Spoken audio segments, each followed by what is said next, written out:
안녕하세요. 달려라 경기 김혜진입니다. 매주 목요일 하나손해보험 최주필 전문위원과 함께하는 시간이죠.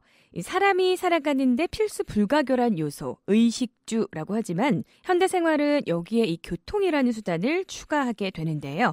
이 자동차로 인해서 많은 사람들이 사고를 당하고 있어서 가화교통안전이라는 이 신조어까지 만들어졌다고 합니다. 오늘은 이 교통사고 예방법에 대해서 자세히 알아보는 시간 마련했습니다. 하나손해보험의 최주필 전문위원과 함께하겠습니다.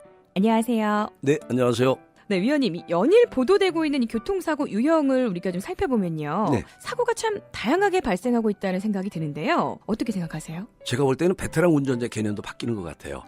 예전에는 내가 과속하지 않고 내가 무리하게 운행하지 않으면 사고 별로 안 났거든요. 그렇죠. 요즘 교통사고가 이렇게 나서 뉴스에 보도되는 거 보면 저분은 참 억울하겠다는 생각이 있거든요. 네. 아무 잘못도 없는데 다른 사람의 잘못에 말려들어서 사고 당하는 경우도 있습니다.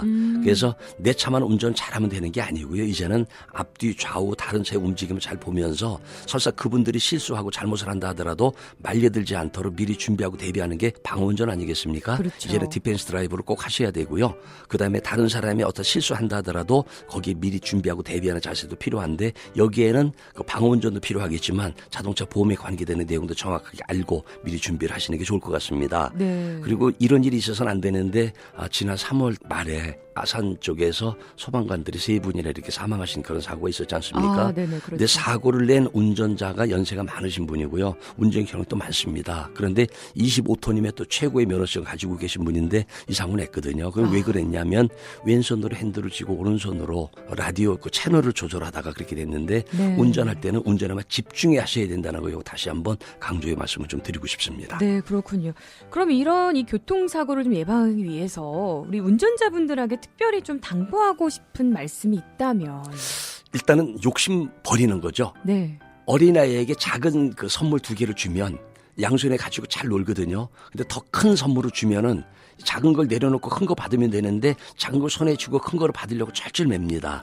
작은 거를 버리면 큰 선물을 얻을 수 있습니다. 네. 순간적으로 욕심을 버리면 안전과 행복이 오거든요. 그래서 자동차 운전하실 때에는 빨리보다는 안전은 또 우선으로 생각해 주시고요. 네. 나만큼은 다른 사람이 어떻게 한다 하더라도 교통법규를 정확하게 지키고 순리대로 자동차 운전하겠다는 운전자 의식이 좀 확립됐으면 좋겠고 네. 나는 다른 운전자나 보행자에게 믿음과 신뢰감을 주지만 다른 운전자가 잘못할지도 모른다는 걸 미리 염두에 두면서 운전하시기를 바라고요. 네. 그리고 중앙선은 결코 넘어가서는 안 되는 불가침선이고 다른 사람의 안전에 위협을 가하는 행위는 결코 해서는 안 된다는 점, 그리고 조금만 일찍 출발하는 여유가 있다면 안전운전을 철저히 뒷받침해 준다는 점, 이것도 꼭 염두에 두시고요. 네. 그다음에 한 가지 더 한다면 운행하기 전에 자동차 점검을 철저히 함으로써 자동차에 대한 믿음, 신뢰감을 가지고 운전한다면 금상첨화가 아닐까 하는 생각도 듭니다. 네. 결국 이 교통 질서, 이 질서는 교육과 습관의 결정체가 아닐까라는 생각이 드는데 어떻습니까? 예. 새들이 이렇게 하늘만 날아가는 거 아닙니까? 네. 근데 그 자세히 보면 질서가 있어요. 맨 앞에 리더가 있습니다.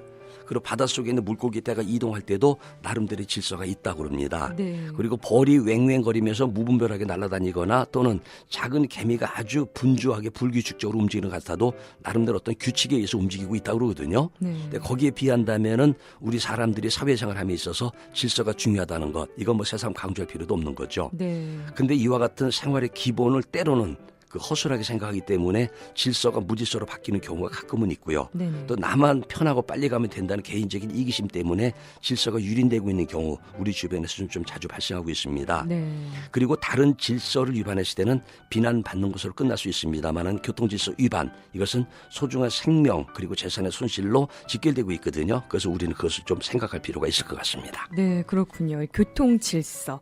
우리가 이 교육과 또 실천하는 이 습관을 통해서 미리미리 좀 우리가 잘 지켜나가야 될 것 같습니다. 오늘 또 도움 말씀 고맙습니다. 감사합니다. 일자리 넘치는 안전하고 따뜻한 경기도 협찬 달려라 경기, 지금까지 진행의 김혜진이었습니다. 고맙습니다.